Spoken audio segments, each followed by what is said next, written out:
ہندوستان دے اندر ایک درخت نو اگ لگی، ایک شاعر نہ اتھو گزر رہا سی،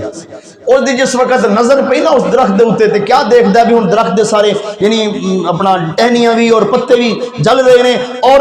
درخت دے ہوتے جڑے پرندے بیٹھے نا اسی طرح موجود ہیں، اڑ دے نہیں، وہ کتے جاندے کوئی نہیں، پرندے اسی طرح بیٹھے نے۔ لہٰذا اس شاعر نے، ہندوستانی اس شاعر نے پھر انہاں پرندے نو مخاطب کر کے نا اپنی شاعرانہ زبان دے اندر، اگرچہ الفاظ کچھ مشکل سن، میں تھوڑے جے وچ آسانی کر کے عرض کراں گا، اس شاعر نے انہاں پرندے نو مخاطب کیتا تے کہنے لگا آگ لگی اس پرچھ کو اور جلنے لگے سب پاتھ، آگ لگی اس پرچھ کو اور جلنے لگے سب پاتھ، اڑے اڑو اڑو پنکھیوں جب پنکھ تمہارے ساتھ،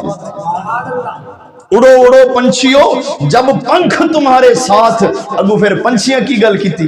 ہائے ہائے جڑی پنچھیاں جڑی گل کیتی ہے کمال دی کیتی ہے، کہنے لگے پھل کھایا اس پیڑ کا، پھل کھایا اس پیڑ کا اور بیٹھ لبیڑے پاتھ، ارے اب تو ہمارا جینا مرنا ہے اس کے ساتھ، کہ زندگی ساری گزاری ایتھے بیٹھے ہیں، پھل بھی کھا دے، ہاں جی بٹھا کر کے پتے بھی لبیڑے، سارا کچھ کیتا، ہون جدوں اگ لگ گئی ہے تے دوڑ جائیے، نا نا، ہائے ہائے آگ لگی اس پرچھ کو اور سڑنے لگے سب پاتھ، ارے اڑے اڑو اڑو پنچھیوں جب پنکھ تمہارے ساتھ۔ ابو پنچھیاں پھر ابو آکھیا انہیں کیا جی پھل کھایا اس پرچھ کا اور بیٹھ لبیڑے پاتھ، اب تو ہمارا جینا مرنا ہے اس کے ساتھ۔